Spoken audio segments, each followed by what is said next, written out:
नमस्कार साथियों, स्वागत है आप सभी का अंकित इंस्पायर्स इंडिया पर। आज अमेरिका ने 2 ऐसे काम किए हैं जिनकी वजह से दुनिया को बड़ा झटका लगेगा। दुनिया में बहुत सारे लोग एक सवाल बार-बार कर रहे थे, जहां दुनिया पूरी तरह ग्लोबल वार्मिंग की तरफ बढ़ रही है, इतना ज़्यादा ग्रीन एनर्जी की चर्चा हो रही है, सोलर एनर्जी की चर्चा हो रही है। लोग लिथियम रिजर्व की बात कर रहे हैं, ईवीज़ की बात कर रहे हैं। अमेरिका लगातार तेल क्यों निकाले चला जा रहा है? आज अमेरिका ने उसका जवाब दे दिया है। आज जवाब दे दिया है कि वो वेनेजुएला के साथ तेल का सौदा क्यों किया। आज वो जवाब दे दिया है कि भारत जैसे देशों पर रूस से तेल खरीदने पर प्रतिबंध क्यों लगाया। आज उसने डिटेल जानकारी दी है। आज हम उसकी चर्चा करेंगे। वहीं दूसरी तरफ एक और बिल लाने की तैयारी है और वो बिल ट्रंप ने अपने सांसदों को परमिशन दे दी है कि वो सदन के अंदर पेश कर सकते हैं और उस बिल के लगते ही भारत पर 500% तक टैरिफ लगाया जा सकेगा।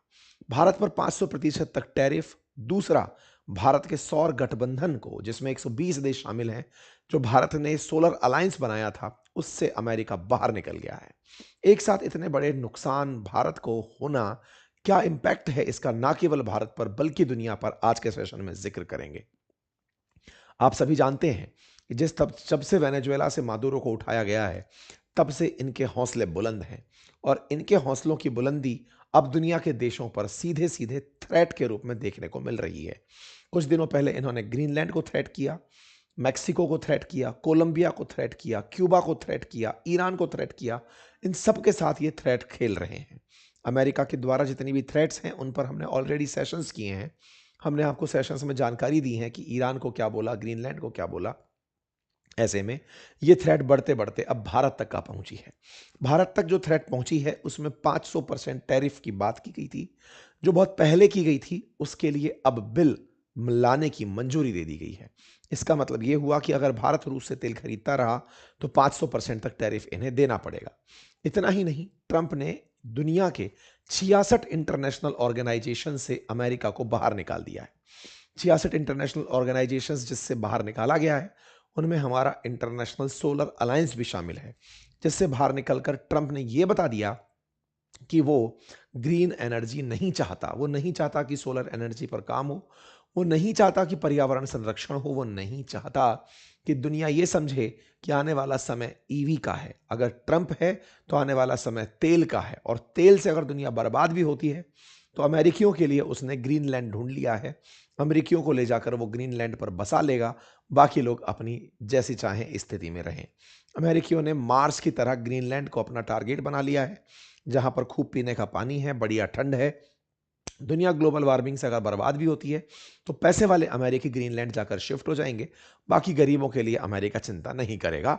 अमेरिका ने साफ साफ ये कह दिया है। तो आइए इन सब का इंपैक्ट जानेंगे, क्योंकि इन सब इंपैक्ट से भारत के बाजार प्रभावित होंगे। भारत के साथ साथ ना केवल भारत के बाजार प्रभावित होंगे, अंतर्राष्ट्रीय बाजार भी। क्योंकि अंतर्राष्ट्रीय स्तर पर जब आप 500% टैरिफ की बात कर रहे हैं तो भारत का, चीन का, ब्राजील का, इन सब का बाजार हिलेगा। इतना ही नहीं, जब आप सोलर एनर्जी से बाहर निकल रहे हैं तो सीधा सा मतलब है कि आप ग्रीन एनर्जी या फिर आने वाले समय में ईवी के मार्केट को चलने नहीं देंगे। और अमेरिका अगर वो बाजार नहीं चलने देगा तो क्या उसका इंपैक्ट ग्रीन एनर्जी ड्रिवन जो प्रोजेक्ट्स हैं उन पर होगा। यानी कुल मिलाकर बाजार पर इसका असर होगा। और जब जब बाजार के स्टॉक मार्केट प्रभावित होते हैं, या तो क्रिप्टो के बाजार चढ़ते हैं या गोल्ड के बाजार चलते हैं, इन सब की बातें हमने बातें बाजार की पर की हैं। हमारा एक यूट्यूब चैनल, जिस पर लगातार हम क्रिप्टो के रिलेटेड एक पूरी प्रॉपर सीरीज लेकर आए हैं, फ्री ऑफ कॉस्ट है। जिन्हें भी क्रिप्टो में इंटरेस्ट है वो जाकर इसे देख सकते हैं। और हाँ, बाजार का असर हो और बाजार के असर से आप भी अगर प्रभावित होकर के स्टॉक्स में इंटरेस्ट लेते हैं, तो हमने आपके लिए प्रॉपर तरीके का फंडामेंटल ऑफ स्टॉक मार्केट का एक कोर्स लाया हुआ है। आप इसे देख सकते हैं। म्यूचुअल फंड में इन्वेस्टमेंट के लिए एक प्रॉपर कोर्स लाया हुआ है, आप इसे भी देख सकते हैं। आपको हम ये जानकारी देंगे, प्रॉपर अनुभव के आधार पर आप इसको एक्सेस कर सकते हैं। चलिए मेरे प्यारे साथियों, तेल से रिलेटेड चर्चाएं बहुत हुई। तेल से रिलेटेड चर्चाओं में अमेरिका भारत को रूस से तेल नहीं खरीदने देना चाहता, ये बात जग जाहिर थी। लेकिन सबको एक बार के लिए लगा कि इनका यूक्रेन से प्रेम है, यूक्रेन से रूस युद्ध ना करे, इसलिए ये रोकना चाहते हैं। धीरे धीरे अब ये पर्दा भी हटने लगा है। अमेरिका यूक्रेन से सिंपैथाइज नहीं करता। यूक्रेन को मरने से रोकने के लिए भी वो कोई प्रयास नहीं करना चाहता। वो केवल ये चाहता है कि बाजार में रूस सरवाइव किया, क्योंकि वो तेल बेच रहा था, तो रूस तेल ना बेचे और तेल बिके तो वो केवल अमेरिका का। बस इसी चाहत में अब वो आगे का खेल कर गया है। आगे के खेल में भारत से कहा गया है कि अगर आप अभी भी रूसी तेल खरीदते हो, चाइना से भी यही कहा गया है, ब्राजील से भी यही कहा गया है, तो आपको 500% टैरिफ देना पड़ेगा। आपको याद होगा जब बाइडेन थे तो भारत तेल इसलिए खरीद पा रहा था क्योंकि भारत बाइडेन को यह समझाने में कामयाब हुआ था कि भारत के लिए कैसे रूसी तेल खरीदना जरूरी है। वैश्विक कीमतों को बेअसर करने के लिए, बढ़ती कीमतों को बेअसर करने के लिए हमें रूस का तेल खरीदना क्यों जरूरी है। लेकिन जब ये आए तब इन्हें कुछ समझ नहीं आया। इन्होंने सीधा कहा कि मुझे तेल कंपनियों ने फंड किया है, मैं बढ़िया से तेल कंपनियों के लिए काम करूंगा, मैं अमेरिकी तेल बेचूंगा, आप रूस से तेल खरीदना बंद करिए। रूस से तेल खरीदना बंद करने के लिए फिलहाल इसने यूक्रेन का बहाना लिया था। अगर यूक्रेन ना भी होता तो ये कोई और बहाना लेता, कुल मिलाकर रूस को तेल बेचने से रोकने के लिए कुछ भी करता। ये कोई और बहाना ले सकता था कि रूस ने कभी क्रीमिया पर हमला किया था, ये कर दो, रूस ने कभी चेचन्या विद्रोहियों के साथ ये किया था, ये कर दो। ये कोई भी तरीका ढूंढता, यूक्रेन केवल एक बहाना है, ये कोई भी बहाना करके रूस को तेल बेचने से रोकता। और यही कारण था कि इसने टैरिफ रूपी जो हथियार है वो चलाया और भारत पर 50% टैरिफ लगाए। 25% तो रेसिप्रोकल थे और 25% टैरिफ इसने तेल खरीदने के पनिशमेंट पर लगाए। आपको याद होगा इसके दो साथी हैं, ये दो साथी लगातार पीछे पड़े हुए हैं। इनके ऊपर मैंने पहले भी आज से 6 महीने पहले एक सेशन किया था। इन्हीं लोगों ने इसको तब भी सलाह दी थी कि सर अगर युद्ध रुकवाना चाहते हो तो एक काम करो, 500% टैरिफ लगा दो। इस व्यक्ति को आप देख सकते हैं ट्रंप के साथ कई रैलियों में। ये व्यक्ति फिर से ट्रंप के साथ नजर आया वेनेजुएला के बाद। ये अमेरिका का एक सीनेटर है। ये लगातार ट्रंप को फ्यूल कर रहा है क्योंकि ये चाहता है कि ये एक बिल लाए, ट्रंप से परमिशन मिले। इसका नाम है लिंडसे ग्राहम। लिंडसे ग्राहम नाम का ही ये जो व्यक्ति है ना, ये लगातार एक बिल ड्राफ्ट करने लग रहा है। ये एक सीनेटर है, सांसद है। जैसे अपने राज्यसभा के जो सांसद होते हैं ना, वैसा एक सांसद है, सीनेटर है ये एक बिल लेकर आया है। इस बिल को राष्ट्रपति की परमिशन इसने दिलवा ली है और उस परमिशन में यह कहलवा लिया है कि सर मैं चाहता हूं कि आप 500% टैरिफ की परमिशन दें ताकि रूस, चीन और ब्राजील अगर रूस से तेल खरीदना चाहते हो, बार बार बोलते रहा हूं, भारत, चीन और ब्राजील अगर रूस से तेल खरीदना चाहते हो तो उन्हें 500% टैरिफ देना पड़े। लिंडसे ग्राहम को यह परमिशन कल ट्रंप ने दे दी कि तुम यार इतना मेरी वाहवाही कर रहे हो, वेलकम मूवी के अंदर वो बिल्लू की तरह से हो कि बता बिल्लू, तो ये बिल्कुल लिंडसे ग्राहम बता बिल्लू हो रखा है कि बता बिल्लू। तो वो बोलता है मेरी एक टांग निकली है, तो ये बोलता है कि ट्रंप ने दुनिया को देखो कैसे सारे युद्धों से बचाया, अगर टैरिफ ना लगाया होता तो इंडिया तेल खरीदना कम नहीं करता, इंडिया को तेल खरीदने से रोकना है तो टैरिफ बढ़ाना होगा। तो बस लिंडसे ग्राहम ने जो ट्रंप को इतने दिन से फ्यूल कर रहा था वो करवाने में कामयाबी हासिल कर ली है। ये एक रशियन सैंक्शन बिल नाम से बिल ला रहा है। ये बिल पहले पास होगा सीनेट से, फिर पास होगा बाकी अन्य हाउसेस से, यानी कि हाउस ऑफ रिप्रेजेंटेटिव से, फिर राष्ट्रपति के इस पे हस्ताक्षर हो जाएंगे और ये कानून बन जाएगा। इसका नाम होगा, इस बिल का नाम सैंक्शन ऑफ रशिया एक्ट 2025, जिसका असर ये होगा कि रूस से तेल खरीदने पर भारत को अमेरिका सामान बेचने पर 500% टैरिफ देना पड़ेगा। ठीक है, टैरिफ का असर क्या होगा? भारत का व्यापार पूरी तरह प्रभावित होगा, हमारे एक्सपोर्ट बाधित होंगे। ऑलरेडी हमारे ऊपर 25% टैरिफ तो रेसिप्रोकल लगा हुआ है और 25% पनिशमेंट का टैरिफ लगा हुआ है। इस बात का कि भारत रूस से तेल खरीदता है, इस बात का, जिसके चलते भारत ने रूसी तेल खरीदने पर इन दिनों थोड़ी कमी भी दिखाई है। आपको याद होगा जनवरी 2 की ये न्यूज़ है, इंडिया ने अपने सारे रिफाइनरीज से बोला है कि भाई तुम लोग जो रशिया से तेल मंगा रहे हो उसका वीकली हमें अपडेट दो। भारत पिछले 4 साल में रूस से तेल खरीदने में इन दिनों सबसे कम हुआ है कि रूसी तेल खरीदने के आंकड़े धीरे धीरे गिरते हुए नीचे आ रहे हैं। हम अपनी आवश्यकता का 32.3% अब रूस से खरीद रहे हैं, लेकिन अभी भी जितने देशों से हम तेल खरीदते हैं उनमें सबसे ज्यादा रूस से खरीदना शामिल है। ऐसे में रिलायंस इंडस्ट्रीज निकल कर आती हैं और वो कहती हैं कि इस महीने यानी जनवरी में हम रूस से कोई तेल नहीं खरीदेंगे। रिलायंस का तेल ना खरीदना जैसे ही अनाउंस होता है तो इंडिया का जो तेल परचेज है वो ऑटोमेटिक कम हो जाएगा। ये बड़ी सुर्खी बन जाता है। तो कुल मिलाकर अमेरिका की धमकियों का असर भारत पर होना शुरू हुआ। भारत ने रूसी तेल खरीदना कम किया और तो और हम धीरे धीरे इस काम में समय ना लगा जाए, इसलिए हमें और धमकाया गया 500% का टैरिफ देते हुए। इस बात का ट्रंप ने मजाक भी बनाया और कहा कि मोदी मुझे खुश करने का प्रयास कर रहे हैं, वो इस तरह से टैरिफ लगा करके, इस तरह से इंपोर्ट कम करके मुझे हैप्पी करने का प्रयास कर रहे हैं। खैर, इनकी जो भी बातें हैं, इन सब से एक चीज तो तय है कि भारत टैरिफ के चलते एक्सपोर्ट को बाधित होता हुआ देख रहा है। भारत के जुलाई के जो एक्सपोर्ट थे वो अगस्त में कम हुए, सितंबर में कम हुए, अक्टूबर में कम हुए, ये साफ साफ दिखाई पड़ रहे हैं। भारत अमेरिका से एक्सपोर्ट में लगातार अब पिछड़ता चला जा रहा है, जिसका नुकसान भारत की अर्थव्यवस्थाओं को हो रहा है। मजबूरी यह है कि भारत पहले इस पर प्रतिक्रिया दिया था। जिस समय लिंडसे ग्राहम ने सबसे पहले बात उठाई थी, उस समय हमने यूरोप का हवाला देते हुए बात की थी। लेकिन अब हमारी प्रतिक्रिया भी बेअसर है, क्योंकि अमेरिका में एक नेक्स्ट लेवल का कॉन्फिडेंस आ चुका है। वो सबसे झगड़ चुका है। टैरिफ के नाम पर वो चाइना के साथ खेल खेल चुका है। वेनेजुएला के मादुरो को उठा चुका है। यूक्रेन के खिलाफ, रशिया के खिलाफ सैंक्शन की बातें कर रहा है। तो अभी फिलहाल के लिए ये व्यक्ति पूरी तरह छुट्टा सांड हो गया है। अब ये दुनिया के अंदर कुछ भी तहलका मचाना चाह रहा है। अब ये जो बात है कि ये कर क्या रहा है, इसका असर भारत की अर्थव्यवस्था पर तो नकारात्मक होगा ही, लेकिन दुनिया को यह समझना होगा कि इसे रोकने के लिए अब पूरी दुनिया को भी एक अगर होना पड़े ना, तो भी शायद अमेरिका कंट्रोल में नहीं आ सकता। आप पूछेंगे वो कैसे? सारी की सारी बातों का सार आप निकालने निकलिए तो आप पाएंगे कि जब से ये व्यक्ति आया है, डे वन से एक चीज का दिमाग में फितूर लगाया हुआ है कि मुझे तेल कंपनियों ने पैसा दिया था, मैं उनके लिए काम करूंगा।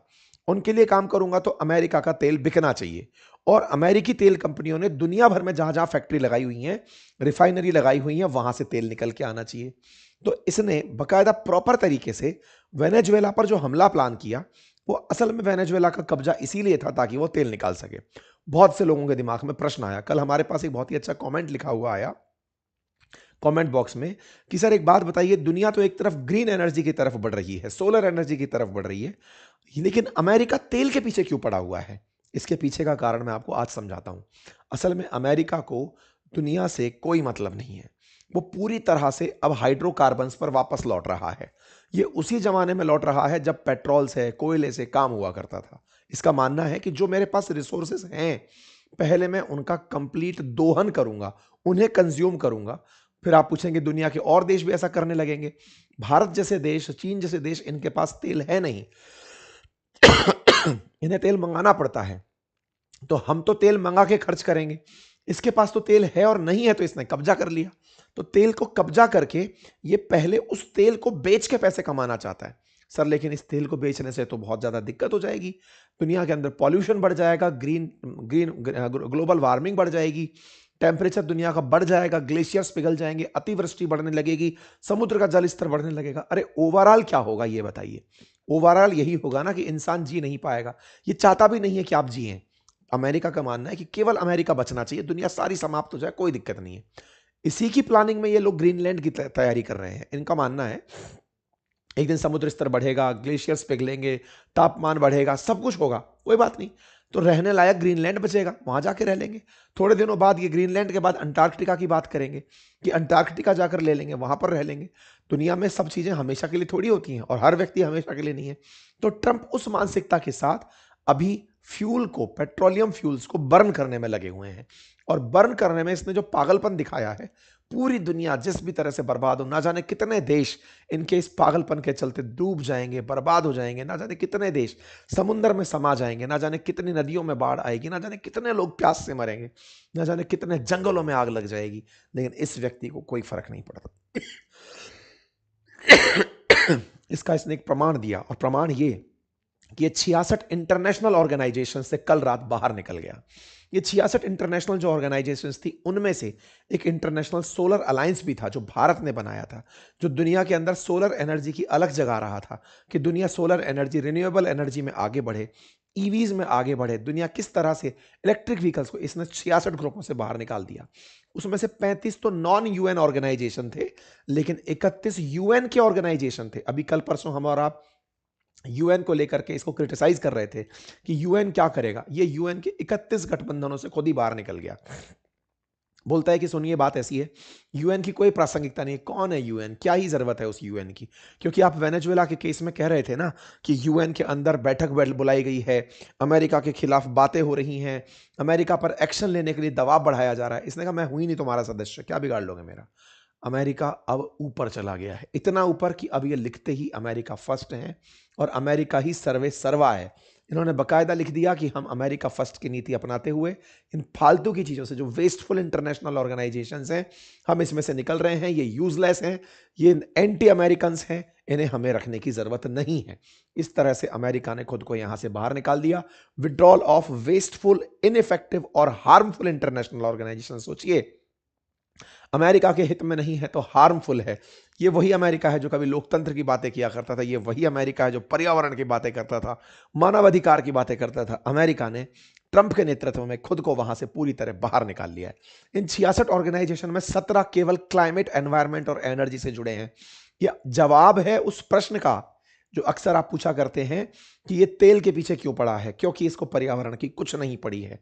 उसके बाद 12 है इकोनॉमिक डेवलपमेंट से रिलेटेड एग्रीमेंट्स, उनसे बाहर निकला है। इसका सिंपल सा मतलब है कि जब मैं टैरिफ खेल ही रहा हूं तो अंतरराष्ट्रीय ऑर्गेनाइजेशंस होने ही क्यों चाहिए, मतलब ही नहीं है। साइंस कल्चर का कोई मतलब नहीं है, एजुकेशन का कोई मतलब नहीं है, इन तमाम ऑर्गेनाइजेशन से ये बाहर निकल कर आ गया। इकोनॉमिक एंगेजमेंट को ध्यान में रखते हुए इतने सारे प्लान्स थे जिसमें कि केवल अमेरिका का पैसा खर्च होता था, बाहर निकल गया। इंटरनेशनल लॉ गवर्नमेंट के तमाम ग्रुप्स से ये बाहर निकल गया। लिस्ट है, एक लंबी फहरिस्त है। आप इसे हमारी वेबसाइट अंकित-inspireindia.com या अपनी पाठशाला.com पर भी देख सकते हैं। हमने एक कंप्लीट कंटेंट वहां डाला है कि ये किस किस से बाहर निकला। हमारा मतलब इंटरनेशनल सोलर अलायंस से है, क्योंकि भारत तो इस संगठन को खुद बनाया था। गुड़गांव में इसका हेडक्वार्टर है। इसके अंदर दुनिया के 120 देश शामिल हैं। हम चाहते हैं कि वर्ल्ड के लोग इंटरनेशनल सोलर के लिए काम करें। हम चाहते हैं कि रिन्यूएबल एनर्जी के लिए काम करें, नेट एमिशन जीरो के लिए काम करें, ग्रीन उत्सर्जन को रोकें, मतलब कार्बन उत्सर्जन को रोकें, ग्रीन एनर्जी पर काम करें। उद्देश्य से भारत ने आईएसए बनाया था, लेकिन अमेरिका इससे बाहर निकलता है और अमेरिकी लोग पागल हो जाते हैं, खुश हो जाते हैं कि वाओ, अमेरिका फर्स्ट हो गया है। इन्होंने कहा है कि मार्को रूबियो एक फैंटास्टिक काम कर रहे हैं, पूरे यूएन को बर्बाद करके अमेरिका बहुत खुश हो रहा है। और एक ही बात कह रहा है कि हम तो पहले से ही कहते आ रहे थे कि ये ऑर्गेनाइजेशंस का कोई मतलब नहीं है, अमेरिका जबरदस्ती इनमें क्यों खप रहा है। आपको याद होगा, ट्रंप ने आते ही सबसे पहले अपने आप को डब्ल्यूएचओ से बाहर निकाला था, बोले कोई मतलब नहीं है इसका। इसी प्रकार से पेरिस क्लाइमेट डील से खुद को बाहर निकाल लिया था। ये वही ट्रंप हैं जो 2020 में भी खुद को पेरिस क्लाइमेट डील से बाहर निकाल लिए थे, जिसके अंतर्गत ये टारगेट रखा गया था कि कार्बन उत्सर्जन कम करना है। बोले हमको करना ही नहीं है, हम खूब करेंगे, यूनाइटेड स्टेट ऑफिशियली। लेकिन जब बाइडेन आए तो बाइडेन ने आकर के फिर से पेरिस क्लाइमेट डील ज्वाइन की थी। ट्रंप फिर से आए, खुद को फिर से पेरिस क्लाइमेट डील से बाहर निकाल दिया कि नहीं, मुझको पर्यावरण परिवर्तन से कोई मतलब नहीं है। पेरिस क्लाइमेट डील जो कि दुनिया के तापमान को, जो कि 2 डिग्री सेंटीग्रेड बढ़ जाएगा, उससे रोकने का प्रयास कर रही है, जो चाहती है कि टेम्परेचर मात्र 1.5 डिग्री सेंटीग्रेड ही बढ़े। ये कहता है कि पर्यावरण की चिंता मुझे करने की जरूरत नहीं है, वो लोग करें जो गरीब हैं, जो डेवलपिंग हैं। अमेरिका को जरूरत नहीं है, अमेरिका बढ़िया सक्सेसफुल देश है, अमेरिका बढ़िया से आगे चल रहा है। हम तेल निकालेंगे, तेल निकाल करके दुनिया में प्रदूषण फैलाएंगे, प्रदूषण फैला के अगर खुद पर में मुसीबत आएगी तो हम जाकर के या तो चांद पर बस जाएंगे, या मार्स पर बस जाएंगे, या ग्रीनलैंड पर बस जाएंगे, या आर्कटिक में बस जाएंगे। हम अपने आप को बचा ले जाएंगे। दुनिया वालों, तुम तुम्हारी देखो। अमेरिका ने कुल मिलाकर के दुनिया को यह संदेश दे दिया है। बार बार ट्रंप ने अपने उद्देश्य में यही बताया कि ड्रिल बेबी ड्रिल, हम तो ज्यादा से ज्यादा तेल निकालेंगे, और तेल निकालने के पक्ष में मात्र 44% अमेरिकी हैं, फिर भी हम तेल निकालेंगे। क्यों? क्योंकि ट्रंप को फाइनेंस करने वाले लोग, अमेरिकी जितने भी लोग फाइनेंसर्स हैं, वो बड़ी तेल की कंपनियां हैं।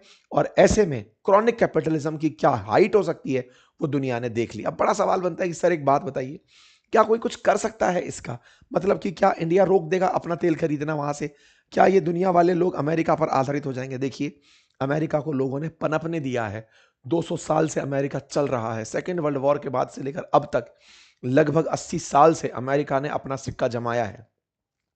अभी इसकी अति होना बाकी है। ये अपनी जिस अति पर चलते हुए फिलहाल वेनेजुएला पर कब्जा कर गया है, दुनिया भर के ऐसे देशों पर ये बहुत से एक्शन अभी लेगा जो कि आप कल्पना नहीं कर सकते। ऐसे में क्या भारत के लिए नुकसानदायक है? जैसा मैंने आपसे कहा कि भारत को अब इसकी बात मानते हुए रूस से तेल लेना रोकना ही पड़ेगा, और कोई अल्टरनेटिव नहीं है। क्योंकि अभी जिस मूड में ये है, इसका डर खत्म हो गया है। साथियों, अक्सर ये कहा जाता है कि जिसका एक बार शर्म खत्म हो जाए, जिसकी हया खत्म हो जाए, जिसके अंदर डर खत्म हो जाए, वो सबसे विध्वंसकारी बन जाता है। इलाज उसका समय करता है, उसकी सृष्टि उसका इलाज करती है, प्रकृति उसका इलाज करती है। लेकिन ट्रंप जिस मोड में अभी चल रहा है, अभी उसका इलाज शायद कोई भी करने का इंतजार भी नहीं कर रहा है। फिलहाल के लिए ट्रंप ने जिस तरह से वेनेजुएला के ऊपर कब्जा किया, सबसे पहले सोचकर देखिए, कहा गया है कि इनसे 30 से लेके 50 बिलियन मिलियन बैरल तेल तो अमेरिका पहले खुद निकालेगा, फिर अमेरिकन का खर्चा पानी सेट करेगा, तब जाकर हम बेचेंगे। कुल मिलाकर के एक ही बात है कि अमेरिका को पर्यावरण की कोई दिक्कत नहीं है। बाकी आप लोग मस्त रहिए, अपना अपना जीवन बचाइए। अमेरिका के साथ भारत को ट्रेड डील अगर करनी है तो भाई साहब करिए, क्योंकि ये वो आदमी है जो टेस्ला को इसलिए हड़का दिया था। मस्क से लड़ने का कोई और कारण नहीं था। एलॉन मस्क से लड़ने का एकमात्र कारण था, Elon Musk electric vehicle Tesla चला रहा है, ज्यादा पैसा दे दिए तेल कंपनी वाले। इसने भी पैसा दिया था चुनाव लड़ने के लिए। अगर इसका पैसा काम कर गया होता तो ये तेल कंपनियों पर काम नहीं करता, वेनेजुएला की जान बच गई होती। लेकिन तेल कंपनियों ने ज्यादा पैसा दे दिया, बेचारा इसका पैसा कम पड़ गया, इसका धंधा पिटवा दिया वो। क्योंकि टेस्ला कैसे बिकेगी, टेस्ला तो ईवी है, तो इससे कोई दिक्कत नहीं। पर इसको समझाया गया, इन दिनों ये वापस से दिखा है, इसको दिखाया गया कि तू चिंता क्यों कर रहा है, तेरे को और धंधा दिलवा देंगे यार, क्या लोड ले रहा है तू, स्टारलिंक बेच, तेरा आराम से स्पेस एक्स चला, तू दुनिया के अंदर डेटा सेंटर खोल, कुछ और बढ़िया कर, ट्विटर से पैसे कमा। तो क्यों इसके पीछे पड़ रहा है कि तुझे मतलब तेल वो ईवी बेचनी है। तो एलॉन मस्क जिसको बाहर किया गया था, उसके पीछे का उद्देश्य भी अब क्लियर हो चुका है। अब धीरे धीरे अमेरिका अपने पुरानी नीतियों पर लौट रहा है। ऑयल के प्रति अमेरिकी प्यार अब दिखने लगा है। भारत को आवश्यकता है कि इसको जल्दी से समेट लिया जाए, अदरवाइज ये भारत को बहुत नुकसान पहुंचाएगा। पर्यावरण के लिए पूरी दुनिया के देश फिर एकजुट हों, समझें कि पर्यावरण किसी एक की नहीं, दुनिया की साझा विरासत है। अमेरिकियों को सद्बुद्धि एक दिन जरूर आएगी, अन्यथा अमेरिका के साथ दुनिया के देशों को कोई ना कोई एक्शन लेना पड़ेगा। बयानबाजी से कुछ नहीं होगा। मैं बोल दूं कि अमेरिका के खिलाफ कुछ करो, कुछ नहीं होगा भाई साहब। अमेरिका का ही प्लेटफॉर्म है जिस पर आप मुझे सुन रहे हैं। अमेरिका वाले जिस दिन चाहें दुनिया भर की आवाजों की बोलती बंद कर दें, अब वो उस मोड में चल रहे हैं। बाकी आप लोग अपने समझदार हैं, बताइए क्या लगता है आपको, क्या करना चाहिए। फिलहाल के लिए इतना ही। चैनल पर नए हैं तो सब्सक्राइब कर लीजिए, अपने साथियों के साथ इसे जरूर साझा करिए। अगर आपको जानकारी पसंद आती है तो अपनी राय कमेंट बॉक्स में जरूर दीजिए, और रिक्वेस्ट रहेगी चैनल को सब्सक्राइब करने की, प्लीज़ इसे सब्सक्राइब कर अवश्य कर लीजिए। और मैंने कल एक बहुत ही अल्टीमेट सेशन किया था, शायद आप लोगों को समझने में थोड़ा सा समय लगेगा कि उसकी आवश्यकता क्यों थी। अमेरिका के इस सोच के पीछे की क्या सोच है, यानी कि what is the thought behind America, America महाशक्ति कैसे बना, उसका एक वीडियो हमने इसी चैनल पर किया हुआ है, उसे जरूर देखिएगा। Thank you so much.